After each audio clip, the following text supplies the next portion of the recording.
Análisis crítico de contenido de la obra Casa Tomada de Julio Cortázar, por Fernanda Alcocer. Julio Florencio Cortázar fue un escritor, traductor e intelectual argentino.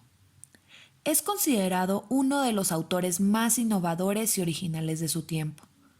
Maestro del relato corto, la prosa poética y la narración breve en general, y creador de importantes novelas que inauguraron una nueva forma de hacer literatura en el mundo hispano, rompiendo los moldes clásicos mediante narraciones que escapan de la linealidad temporal. Debido a que los contenidos de sus obras transitan en la frontera entre lo real y lo fantástico, suele ser puesto en relación con el realismo mágico e incluso con el surrealismo. Cortázar vivió tanto la infancia como la adolescencia e incipiente madurez en Argentina, para mudarse a Europa en 1950. Ahí residió en Italia, España, Suiza y Francia, país donde se estableció en 1951. En 1981 opta por la nacionalidad francesa sin renunciar a su nacionalidad argentina. Esto como protesta en contra del régimen militar argentino. Casa Tomada, obra escrita en 1947, es sin duda uno de los cuentos más ambiguos y misteriosos del autor, siendo por esto uno de los más analizados.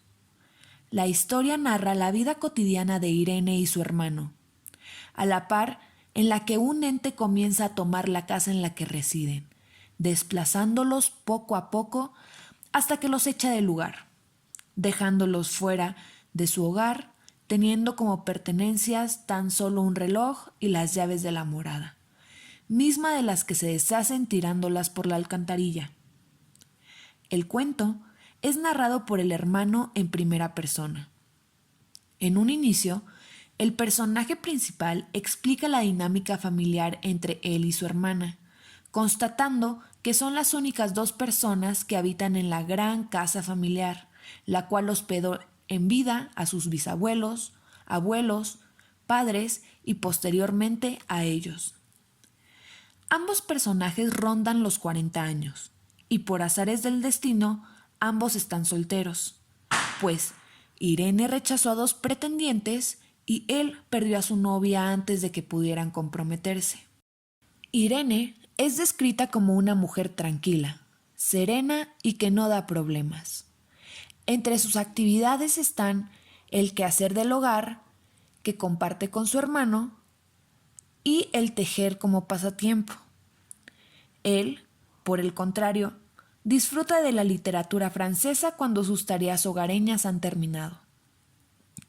El cuento está situado en Buenos Aires, Argentina, y la única referencia a un contexto temporal es cuando el protagonista comenta que aprovechaba las salidas que tenía del hogar para buscar novedades en literatura francesa, pero que desde 1939 no llegaba nada valioso a Argentina. Es preciso entender que en 1939 se acababa de desatar la Segunda Guerra Mundial, y en Argentina, durante esos años, se presentaba una política opuesta a los intereses de Estados Unidos y sus aliados, y con declarada simpatía por los países del eje, en especial Alemania e Italia. El cuento es inmerso en los años cercanos a 1939 y es publicado en 1947, dejando en claro que está situada durante el gobierno del presidente radical antipersonalista Roberto Ortiz y los años de gobierno de Juan Domingo Perón. Sabiendo esto, es preciso deducir que el relato está íntimamente relacionado con la ideología antiperonista de Cortázar y el contexto social de Argentina en esa época. Se cree que el texto es una obra manifiesta de inconformidad política, pues la casa de los personajes puede ser alusión a la misma Argentina, misma que está siendo tomada por este ente que hace que los habitantes del hogar sean desplazados sin dar lucha alguna. A pesar de que el autor expuso abiertamente que la interpretación personal de la lectura hacía referencia a una pesadilla que tuvo y que posteriormente convirtió en cuento, no descarta el análisis sociopolítico del relato por parte de sus múltiples lectores, pues coincide que pueden existir múltiples interpretaciones literarias y que inclusive su pesadilla pudo haber sido el resultado del envolvimiento social, político y cultural que tuvo en dicho periodo. Mi interpretación de ese cuento, te la puedo decir, y ha sido dicho ya en otras entrevistas, eso es el resultado de una pesadilla. Yo soñé ese cuento, solo que no estaban los hermanos, había una sola persona que era yo, y me desplazaba, algo que no se podía identificar me desplazaba poco a poco a lo largo de las habitaciones de una casa hasta echarme a la calle.